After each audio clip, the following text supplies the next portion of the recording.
एक बार एक राजा निसंतान था।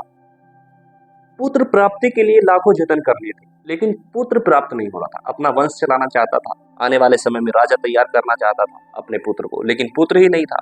पुत्र की प्राप्ति के लिए लाखों जतन कर लिए। एक बार किसी ने उसे बताया कि पुत्र की प्राप्ति करने के लिए आप किसी बच्चे को ले लीजिए और उस बच्चे की बलि चढ़ा दीजिए, आपको जो है पुत्र की प्राप्ति हो जाएगी। राजा के दिमाग में आया कि भाई ठीक है, बात तो ठीक कह रहा है, लाखों जतन कर लिए हैं लेकिन पुत्र प्राप्त नहीं हो रहा, यही जतन बचा हुआ है।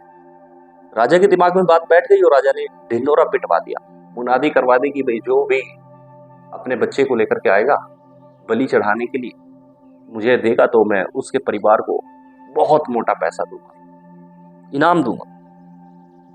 अब उस राज्य में गरीब परिवार रहता था।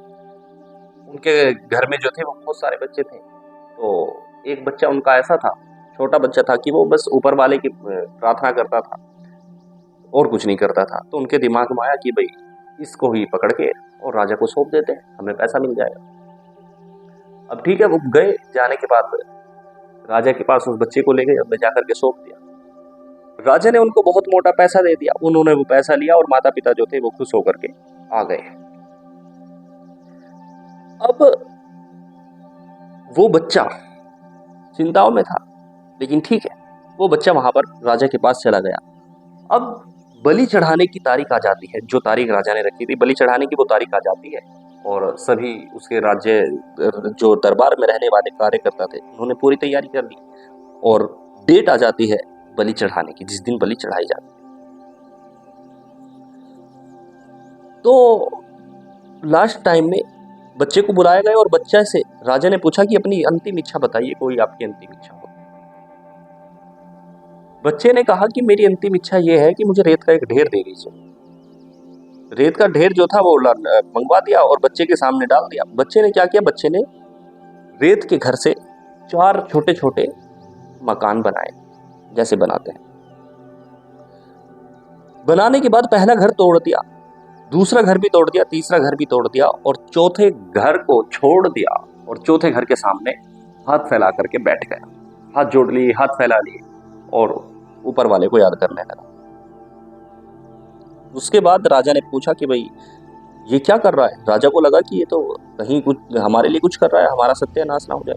राजा ने पूछा कि क्या किया है आपने। तो बच्चे ने जवाब दिया कि ये जो पहला घर था ये मेरे माँ बाप का था, जिनका कर्तव्य था मुझे बचाना, जिनका कर्तव्य था मुझे पालना पोसना, लेकिन पैसों के लिए उन्होंने मेरी बलि चढ़ाने के लिए आपको दे दिया। दूसरा घर मेरे रिश्तेदारों का था, रिलेटिव्स का था, जिनका कर्तव्य था मेरे माँ बाप को समझाए मेरी जिंदगी बचाने के लिए, वो भी नहीं समझा पाए। तीसरा घर ही आपका था, आपका तो कर्तव्य प्रजा की रक्षा करना है और आप अपनी प्रजा को ही मार रहे हैं। और चौथा जो घर है ये मैंने छोड़ दिया, ये ऊपर वाले के नाम पर बनाया गया। और मैंने सोच लिया कि मैं बस ऊपर वाले आपकी ही परवरिश में हूं, आप जो बेहतर चाहते हैं वो करिए मेरे बारे में, मेरे हक। तो राजा की आंखें खुल गई। राजा को लगा कि भाई अगर इसकी बलि चढ़ा दी और फिर भी मुझे प्राप्त नहीं हुआ तो क्या होगा।